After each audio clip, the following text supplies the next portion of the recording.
तो Cupid chocolate के episode 2 की शुरुआत वहीं से होती है जहाँ से 1 की खत्म हुई थी। जो परी रहती है गुलाबे वालों वाली, वो जियांग को आके बचा लेती है नीचे गिरने से और अपने इंट्रोडक्शन देती है कि वो प्यार की देवी है और बोलती है जियांग से कि अब तो तुम बहुत ज़्यादा खुश रहोगे क्योंकि इतनी सारी लड़कियाँ तुम्हारे पीछे पागल है। लेकिन जियांग उल्टा उस पर चिल्लाने लगता है और कहता है क्या मेरे पीछे पागल है? अरे वो नहीं, पूरी स्कूल मेरे पीछे पागल है, पूरी दुनिया मेरे पीछे पागल है। देखना एक दिन ऐसे ही चलता रहेगा तो सब मुझे मिलकर मार डालेंगे, फिर मुझे स्कूल से भी निकाल दिया जाएगा, फिर मेरे मम्मी पापा मुझे घर से भी निकाल देंगे और एक दिन मैं सड़क पे आ जाऊंगा, वहीं से फिर मैं मर भी जाऊंगा। पूरी जिंदगी तूने मेरी बर्बाद कर दी। तो प्यार की परी कहती है अरे बस का ज्यादा नाटक मत कर, इसका सोल्यूशन है, तुझे बस उनकी इच्छा पूरी करनी है, वो सारी लड़कियों की जो उनके मन के अंदर जो बात है वो पूरी करनी है, जो उनको चाहिए तुझे वो दे देना है। और इतने में उस परी का ध्यान कहीं और जाता है, इसलिए वो उसके पीछे चल जाती है, सब कुछ नॉर्मल हो जाता है। सारे बच्चे देखने लगते हैं अरे यार जियांग कूद गया, चलो जाके नीचे देखते हैं। और जो दूसरी तीसरी लड़की थी वो भी आ जाती है देखने और दोनों आपस में झगड़ा करने लगते हैं। और जियांग झाड़ी के पीछे छुपा है और सोच रहा है चलो भाई इस बार बच गया लेकिन हमेशा नहीं बचूंगा। और दूसरी और तीसरी लड़की को तो देख लेता है लेकिन उसको पहली वाली नहीं दिखाई देती, तो कहीं सोचता है मैं कूद गया, मेरे पीछे कहीं वो भी तो नहीं कूद गई मेरे प्यार में, क्योंकि वो पागल हो चुकी है। लेकिन वो कूदी नहीं है, वो छत के ऊपर ही है और रो रही है कि वो उसका बॉयफ्रेंड मतलब जिससे वो पसंद करती है नीचे कूद गया। तो वहाँ पे जियांग आता है, उसे देख के वो लड़की काफ़ी खुश होती है कि ये मरा नहीं है। और जियांग उस लड़की से कहता है कल मैं तुम्हें कहीं ले जाना चाहता हूँ। और ये सुनकर लड़की काफ़ी ज़्यादा खुश होती है, क्या कल हम डेट पे जा रहे? लेकिन वो डेट पे नहीं बल्कि हॉस्पिटल में लेके आया रहता है, वही चेक कराने की प्रेग्नेंट है कि नहीं। ऑफकोर्स जाहिर सी बात है वो प्रेग्नेंट नहीं है, लेकिन उसको भी कंफर्म करना है। जहाँ हॉस्पिटल में सारे लोग घूर के देख रहे आजकल के बच्चे कैसे इतनी सी उम्र में प्रेग्नेंट कर दिया, कैसा लड़का ये है। और वहाँ पे वो लड़की, उसका गाइस नाम है जीतोंग, तो मैं जीतोंग ही उसे आपसे बोलूंगा। तो जीतोंग एकदम चिपकी हुई है जियान से और कहती है जियान से तुम यहाँ पे कंफर्म करने आए हो ना कि मैं प्रेग्नेंट हूँ कि नहीं। और मैं सचमुच प्रेग्नेंट हूँ, मैं बहुत ज़्यादा खुश हूँ।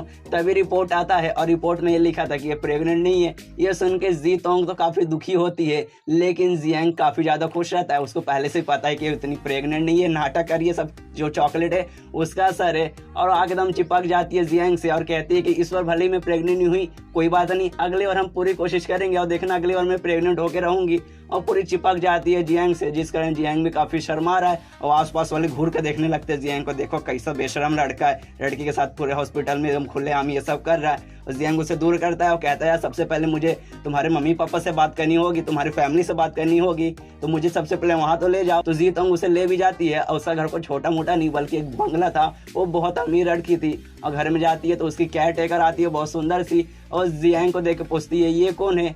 तो जीतोंग बोलती है अरे ये तो मेरा बॉयफ्रेंड है, लेकिन जियांग उसका मुंह चुप करा देता है, ऐसी कोई बात नहीं है, मतलब मैं इसका दोस्त हूँ।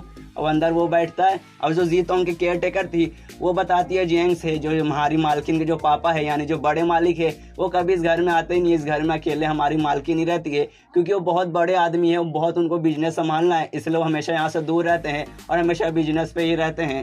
तभी उस घर का बॉडीगार्ड आते चिल्लाते हुए कि जियांग नाम के एक बंदे ने हमारी मालकिन को प्रेग्नेंट कर दिया है। और वो केयर टेकर भी बोलते इस नाम का तो मैं एक लड़के का नाम सुनी हूँ, और वो जियांग यहीं पे था। सारे बॉडीगार्ड उसे घेर लेते हैं और मारने लगते हैं। तो पीछे से जीतोंग आती है और कहती है प्लीज उसे मत मारो, मैं उस लड़के से प्यार करती हूँ और वो भी मुझसे करता है। ये सुन के और वो लोग गुस्सा हो जाते हैं, बोलते क्या हमारी मालकिन से प्यार करेगा ऐसा लड़का, उसे और भरदम पेल देते हैं। फिर वो चिल्लाती है जीतोंग प्लीज मारो मत इसे, और बोलती है भले ये उतना अमीर नहीं है, भले ये कोई नौकरी नहीं करता, भले इसके पास गाड़ी नहीं है, भले ये भीख मांग के मेरा पेट पालेगा, मैं उतने में खुश हूँ और हमने वादा किया हम शादी करेंगे। इस बात पे बॉडीगार्ड और गुस्सा हो जाते हैं और जियांग को मारते हो कहते क्या हमारी मालकिन से तो शादी करेगा। उसके बाद जीतोंग फिर कहती है कि भले मैं प्रेग्नेंट नहीं हुई थी इस बार, लेकिन हम फिर से कोशिश करेंगे कल, और इस बार मैं पक्का प्रेग्नेंट होंगी। और ये सुनकर बॉडीगार्ड और गुस्सा होते हैं और भरदम उसे पेल देते हैं। यहाँ पे जियांग की हालत खराब हो रही है, वो जीतोंग से कहता है कि अरे प्लीज चुप हो जा यार, वरना ये लोग मार के मेरी हड्डी बुड्डी सब तोड़ देंगे। और जीतोंग जियांग को बचाने के लिए उसको अपने कमरे में ले जाती है और वहाँ पे जीतोंग देखते हैं कि उसका कमरा काफी बड़ा और काफी ज्यादा सुंदर है। और दरवाजे के बाहर सारे बॉडीगार्ड पहुंचे और बोल रहे मालकिन अब दरवाजा खोलिए, उस आदमी को हम उस लड़के को छोड़ेंगे नहीं, उसको तो हम मार के रहेंगे। लेकिन जीतोंग दरवाजा नहीं खोलती और जियांग उसका जाकर मुंह चुप कराता है। तभी इनके बीच में थोड़ा सा मतलब मूवमेंट हो जाता है, बहुत मतलब स्वीट सा एक मूवमेंट आ जाता है, लेकिन उसका एहसास होता है यार मुझे ये सब नहीं करना, और पीछे हटता है। तभी उसका ध्यान जाता है कैलेंडर पे, जो कि 1 साल पुराना कैलेंडर था और उस पर एक डेट मार्क किया हुआ था। उधर ये लिखा था कि आज मैं अपने पापा के साथ खाना खाई और ये मेरी जिंदगी का बहुत अच्छा दिन है। और फिर जियांग दरवाजा खोलता है, जहाँ बाहर जो केयर टेकर थी वो जीतोंग के पापा को फोन करके बता रही है कि ऐसा ऐसा हुआ, एक लड़का आया है, उसने ऐसा प्रेग्नेंट कर दिया मालकिन को। और जियांग उससे फोन छीन लेता है और कहता है कि "ए बूढ़ा, तू सुन रहा है, तेरे में दम है तो हिम्मत है तो यहाँ आ जा, मैं तेरी बेटी को प्रेग्नेंट कर दिया हूँ, देखता हूँ तो क्या उखाड़ सकता है"। और आसपास वाले सारे बॉडीगार्ड देख के हैरान, अरे बाप, इस लड़के में इतना दम है, सीधे माली को फोन कर दिया और इतना उल्टा सीधा बोल दिया कि हिम्मत है तो आके दिखा।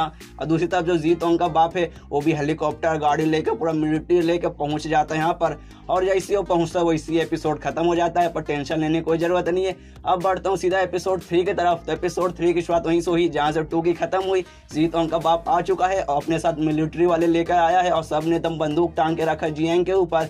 जियांग डरा हुआ है कहीं मुझे गोली ना मार दे। तो जीतोंग का बाप कहता है अरे गोली मत मारो, बंदूक नीचे कर लो। ये सुन के जियांग खुश हो जाता है, अरे मुझे गोली नहीं मारेंगे, काश मैं बच गया, मुझे शायद कोई ना मारेगा। लेकिन जीतोंग का बाप कहता है कि गोली मत मारो, सालों को जाके सीधा लात से मारो।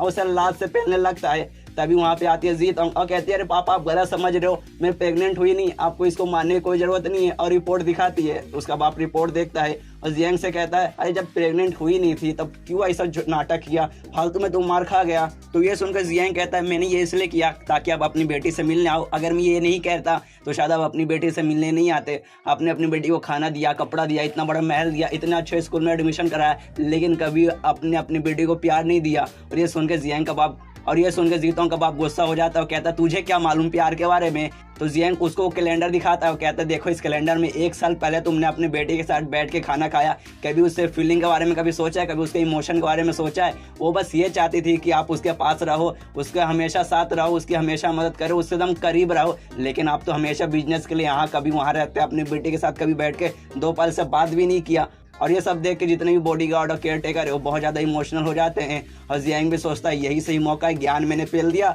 अब कटाक लेता हूँ यहाँ से। और वहाँ से निकल जाता है और बहुत दूर से चक्कर मारता है, इधर उधर भागता है, मतलब निकलने की कोशिश करता है। लेकिन घूम फिर कर वापस पता चलता है कि जिस घर से वो निकला था उसी घर के बैकयार्ड यानी पीछे पहुंच गया है। और वहाँ पे जीतोंग भी पहुंच जाती है और वो किस करने वाले रहती है जियांग को, तभी वो अचानक से गायब हो जाती है। अब जियांग को समझ नहीं आ रहा कि अचानक से गायब कैसी हो गई। तभी वहाँ पे जो प्यार की देवी है यानी क्यूपिड गर्ल वो आती है और बताती है वो गायब नहीं हुई है, तूने उसकी इच्छा पूरी कर दी है। उसकी यही इच्छा थी कि अपने पापा के साथ हमेशा रहे और खाना खाए, और ऐसा हुआ भी है जो तूने भाषण दिया था अभी, मतलब अब वो तेरे प्यार से मुक्त हो गई है। और ये सुन के जियांग भी खुश हो जाता है और सोचता है चलो एक लड़की से तो बला टली, और वो निकल जाता है। फिर अगले दिन का सीन शिफ्ट होता है स्कूल में, जहाँ उसकी अभी भी हालत खराब है क्योंकि एक लड़के से पीछा छोड़ा है, अभी बाकी 2 बाकी है।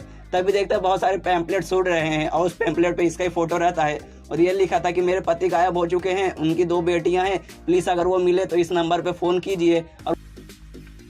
और वो तीसरी वाली लड़की थी जिसको गाइस जैसे जियांग ने वो पैम्पलेट देखा उसकी फट के 4 हो चुकी है। सोचता है कि दूसरों के नजर में आने से पहले मैं चुपचाप यहाँ से निकल लेता हूँ, और चुपके से वहाँ से निकलने लगता है। तभी गाइस एक चौथी लड़की की एंट्री होती है जो कि बोर्ड पे जियांग का नाम देखती है और नाम देख के काफी ज्यादा खुश हो जाती है। और यहाँ पे जियांग दम चुपके चाप के कैसे भी पहुंच चुका अपने क्लास में, अब चुपचाप बैठा था। तभी आ जाती है पहली वाली लड़की यानी जीतोंग, और वो जियांग से कहती है क्या तुम्हें अगर दिक्कत ना हो तो क्या कल हम साथ में स्कूल से घर पे जा सकते हैं। एकदम शर्माते हुए तो जियांग उससे पूछता है क्या तुम मुझे जानती हो, क्या तुम मेरे बारे में भूली नहीं हो। तो वो लड़की कहती है कि हाँ मैं तुम्हारे को जानती हूँ, आखिर मैं तुम्हें कैसे भूल सकूँ।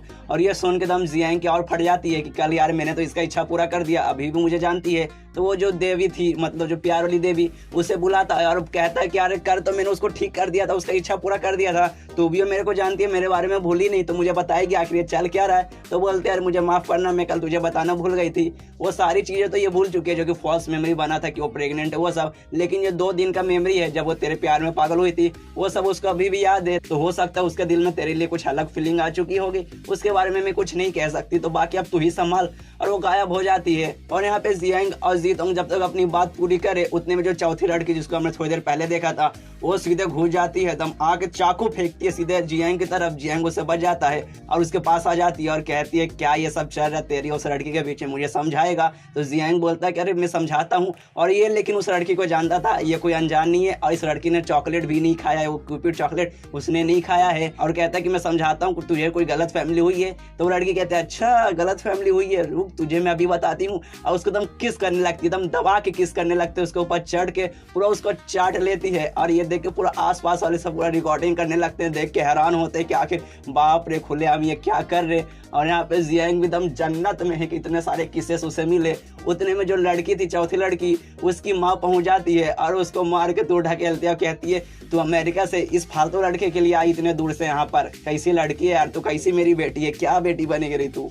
और फिर दोनों माँ बेटी के बीच में लड़ाई चालू हो जाती है। माँ कभी बेटी को मारती है, कभी बेटी फिर माँ को मारती है, लेकिन एंड में माँ जीतती है और अपनी बेटी को बेहोश कर देती है। और फिर वो माँ अपने बॉडीगार्ड को बुलाती है, कहती है कि मेरी बेटी को उठाओ, गाड़ी में ले चलो, इसको हम वापस अमेरिका लेके जाएंगे। और उसे लेके जाती है और जियांग भी बोलता है उस औरत से कि प्लीज़ आंटी आप इसे वापस अमेरिका लेके जाओ। तो वो औरत कहती है कि हाँ मैं इसे लेके जाऊंगी और तेरे से तो दूर रखूंगी। इसके बाद वो अकेला बैठा हुआ था जियांग, तभी वो जो प्यार वाली देवी आती है और कहती है क्या जो चौथी लड़की थी क्या उसने भी वो क्यूपिड चॉकलेट खाया था। तो जियांग बताता नहीं उसने नहीं खाया था, वो बल्कि मेरी बचपन के दोस्त थे, हम लोग साथ में लगभग जब हम छोटे थे हम लोग तब से साथ में खेलते थे, फिर प्राइमरी स्कूल फिर मिडिल स्कूल हम लोग साथ में ही गए और मुझे पसंद करती थी शायद, और हमेशा से वैसी बर्ताव करती है, हमेशा मेरे पीछे पड़ी रहती है। और फिर अमेरिका भी चली गई थी लेकिन वापस अचानक से आज देख रहा हूँ पहुँच चुकी है। उतने में जो पहले वाली लड़की रहती है यानी जीतोंग, वो भी वहाँ पे पहुँचती है और वो शर्माती और माती है, नाटक करती है छुपने का, एक पत्थर लेके। गाइस देखो कितनी बॉडम औरत है, एक पत्थर लेकर छुपने की कोशिश करती है। जियांग उसे देख लेता है, पूछता है तुम यहाँ क्या कर रही हो, तो ये शर्माते हुए बोलती है अरे मैं बोलूँ कि ना बोलूँ, वो मैं बोल रही थी कि कल हम साथ में ऐसा वैसा पूरा शर्मा रही थी। तो जियांग कहता है अरे हाँ तुम बोल रही थी ना कल हम साथ में जाएंगे, अच्छा ठीक है मुझे मंजूर है, हम साथ में कल जाएंगे। तो ये सुन को भी काफ़ी खुश हो जाती है और वहाँ से चल जाती है। और ये परी जियांग को छेड़ने लगती है, अरे देखा तू भी उसको पसंद करने लगा ना। लेकिन जियांग चिल्लाता है उस पर चुप कर, ऐसा कोई बात नहीं है। फिर जियांग भी जाता है वापस स्कूल में, जहाँ जो दूसरी लड़की रहती है सॉकर टीम वाली जो कैप्टन, वो वहाँ पे आ जाती है और जोर से मारती है जियांग को और कहती है कि हम यहाँ से ब्रेकअप कर रहे हैं। और यहीं पे ये एपिसोड खत्म हो जाता है। तो अगला एपिसोड देखना है तो सब्सक्राइब मारिए, मैं जल्द से जल्द कल शाम तक लेके आ जाऊँगा। तो मिलते हैं अगले किसी वीडियो में, जब तक के लिए बाय बाय।